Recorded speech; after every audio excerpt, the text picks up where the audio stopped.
Welcome back to the Best of Commodity Classic. I'm Mark Oppel. Hope you've enjoyed our hour of reviewing a great 2023 Commodity Classic and our last of our associations, the National Association of Wheat Growers. Chandler Gould and I had a talk about some of their policy updates. Well, you know, the Commodity Classic is the annual meeting for the National Association of Wheat Growers. It's where we come back and really review all of our policies, especially our Farm Bill policies. And, you know, I think we made some very good adjustments between last year and this year. I think one of the key things that we've really honed in on are things like CRP. Very important program for conservation, but you know, that is a program that actually divides wheat growers. It depends if you're in the high desert plains of Washington State, or are you in western Kansas, or you're in an area that's really wet in the Carolinas. The one-size-fits-all, and you're hearing this more and more, one-size-fits-all programs do not work for agriculture like they used to. And so we have passed policy that we'd like to look at a more regional or regionality type of CRP approach. So for the states where it's needed, it works best. The states where it's maybe causing issue with land rental rates, we can adjust there and still use this important program, but make sure it's actually really working for everyone. Yeah, because you're not a corn, you know, corn has a season, soybeans have a season. And wheat, just because of how it's grown, cover crops it just needs a special attention. You know, wheat does need a little special attention because, you know, wheat is being grown year round, just like you said. So we're not corn, we're not soy. Winter wheat is somewhere we have run into a little bit of an issue. We think the cover crop program that the administration has come out with is very important. It helps with moisture, it helps with carbon sequestration. But the problem is, if you collect a cover crop payment on your winter wheat, you cannot harvest your wheat. Well, I don't know how you expect our wheat growers to make money because winter wheat is 70% of our production. And so we also passed another resolution saying we need to figure out how we can participate in the cover crop program and still harvest our wheat, qualify for crop insurance, and qualify for Title I. Maybe that means a reduced payment in that cover crop program, but we want to participate, but we have to be able to harvest. You avoided the rail strike for the most part as far as wheat growers. Talk about that. I can tell you that the National Association of Wheat Growers was sweating that decision and coming down to it. I think a lot of people don't realize, no matter if our wheat is going for trade markets or if it's going for domestic markets, 75% of U.S. wheat travels by rail at some point during its lifetime, and a rail strike would have been devastating to our industry. What about the trend in wheat acreage, no matter what class? You know, if you really look at the last 10 to 15 years, unfortunately, we are continuing to see a decline in wheat acres. And I really see the main reason being we are a food grain, not a feed grain, and we are not able to take advantage of the advanced technologies like corn and soy. And the consumer, who is still, for some reason, uncertain about this very safe technology of GE, we're slowly pushing the wheat industry out of the United States. You've now got 72-day corn growing in North Dakota and Montana, which used to be big wheat states. And so we need to continue that consumer education so that wheat can take advantage of that technology and we can continue to grow our acreage and not have a decline. To give you a 30-second commercial here, Chandler, and if someone watching is not a member of the National Association of Wheat Growers, they are a wheat grower 2-3 generations in, why should they be a member? You know, because you're on the farm, you're working on your barns, you're getting your land ready, you're plowing, you're harvesting. You don't have time to come to Washington, D.C. all the time, and that's why we are based literally a block from the United States Capitol. We are here as your voice, we are your advocate, and we are here to represent you in Washington, D.C. You know, interesting how each of the different associations have different views and different policy issues, so hopefully that's helpful to you. CLOS has been part of RFD-TV. We've done many Rural America Lives, and the last couple we talked about the supply chain issues. Eric Raby and I talked about that here at Classic. Well, the good news is they are getting better. In many cases, the bad news is we still are not back to where we were pre-COVID or even pre-2022. But I think one of the things that we've learned, there's always a silver lining to many clouds, and that is what can we learn from the experiences that we went through. And one of those was really open, robust communication and transparency, not only with our dealers, but also with their customers. We need to understand what are the things that are keeping them up at night in terms of delivery dates and things like that. they understand where we're at, and we can communicate and work through those together. So that's one thing that we learned that's going to serve us well into the future. You said, Mark, one of the things that still remains is labor. It is. Labor continues to be, and I think for the long term will be another part of that supply chain that we're always going to have to address. And one of the things we at CLOS really are working toward is the adaptation of useful technology on the farm and in our equipment that reduces that reliance upon labor as much as possible. We still have to have people to intervene and work with the machines, but if we can do more with fewer machines and fewer drivers, that's better for everyone. Absolutely, yeah. Where are we on the autonomous side of things here? Well, in terms of autonomy, I always say there's two types of technology, really. One is overt, that touches the farmer or the operator, and one is covert, that's inherent in the machine that you might not see, that does provide a level of autonomy. Our new Treon Combine behind me here is an example of that it makes the setting changes on the go as crop conditions change, as weather conditions change. So really it turns those drivers into operators very quickly and very easily, which again gives us less of a reliance upon labor, but still delivers good productivity in the harvest. How does all this change, if any, if you look into 2023, already almost through the first quarter, the rest of the year? Well, I think the rest of this year we're going to start to see a little bit of a slowdown, if you will. I think the commodities are still trying to feel their way out. I was just in Argentina this week, and the crop is in extremely bad shape. It's a once-in-a-century drought that they're having down there, so we're going to see fewer corn exports. We're going to see fewer soybean exports, which bodes well for the North America market, provided we do have a normal season, if you will.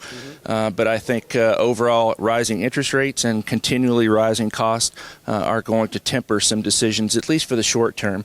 The American agricultural economy is still extremely robust, and it will be another good year, but we're going to start to see a lot more decision making perhaps than we did in the past. Yeah. Mentioned Farm Point before we came on here today. Let's talk about that. Yeah, what we've done, it's really exciting, is we're taking a new look at the way we go to market, and we feel that after sales is the most important part of ownership of a machine, and that is the provision of parts and also of service. So what Farm Point has given us the opportunity to do is to try a new model that's really predicated not on bricks and mortar. We will have bricks and mortar, but it's predicated on remote service and remote delivery of parts to the farm. And we'll have our first opening in Kentucky and southern Indiana, so we're extremely excited about that. What's the reaction from producers when they hear that, especially in those areas? Yeah, it's been really, really positive. We launched it at the National Farm Machinery Show, which is right in the middle of that, and it was very positive feedback because the farmers say, you're understanding what is important to us. That if we provide the after-sales support, then the sales part will happen automatically, but we have to get the parts and service right. Where can our viewers learn more about all the great products at CLOS? Go to clos.com. Come and see us at the many farm shows that we're at, which are numerous, and we'd love to talk to you. Well, we, like many, agree that we hope that those supply chain issues are resolved sooner than later. Safety on the farm is always important. Randy Marks is with Sukup and talked about some of the technology that they have now to keep the farm safe. So the Sukup paddle sweep is one of our newer products out there. It's used to go into those bins, even some existing power sweeps that we have out there, and basically sweep those bins out for you without ever having to entering the bin. And why is it a safer option?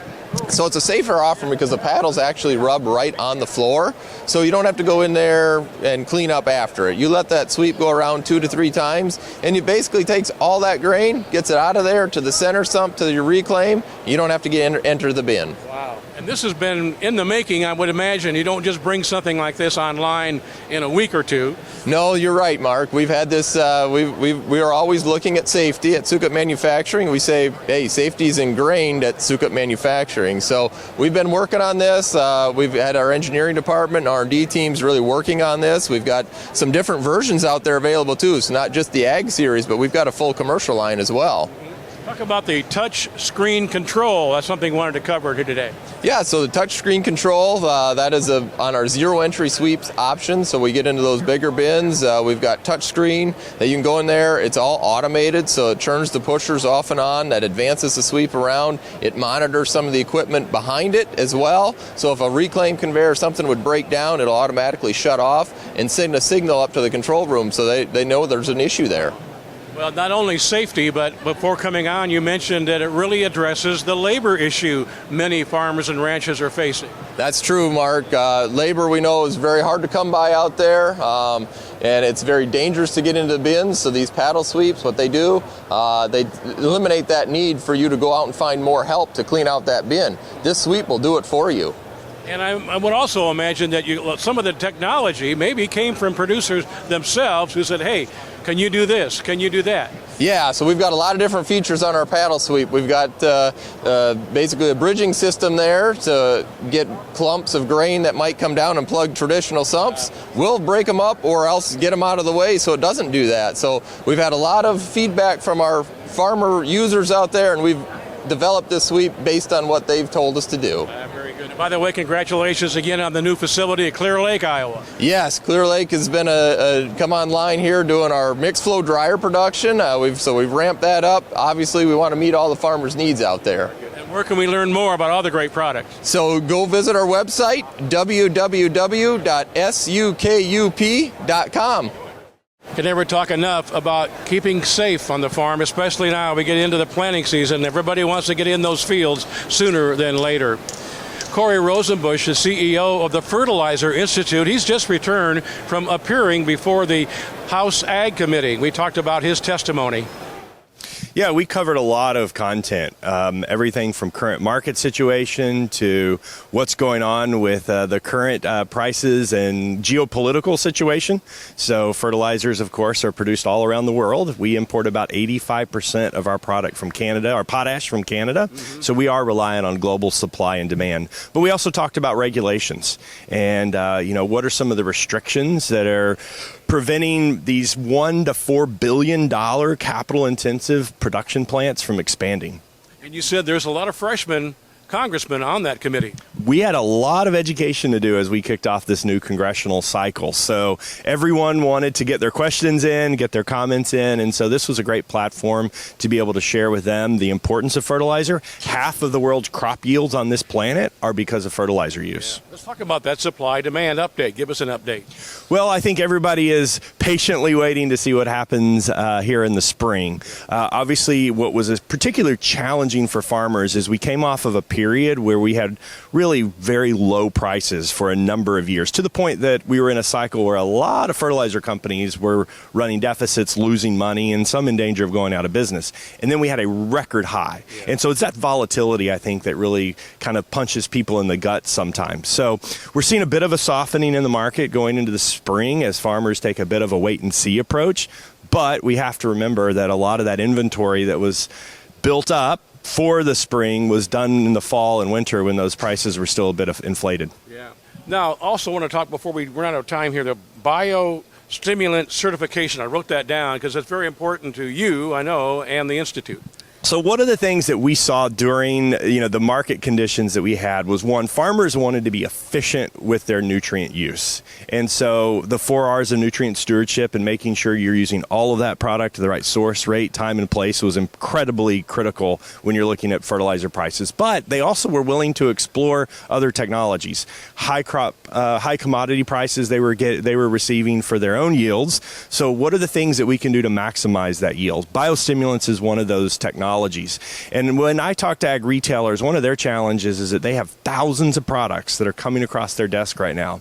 How do they evaluate them? How do they see what works for the farmer? And so what we've done is built a standard around biostimulants that help define safety, composition, and efficacy. And then at the end of the day, we'll give that product a certification that will hopefully narrow that funnel a bit. Retailers are still going to have to do field trials and experiment with some of these soils and crops with their farmers, but give them a leg up for making those recommendations for the new technologies that are coming at the farmer fast and furious. Yeah.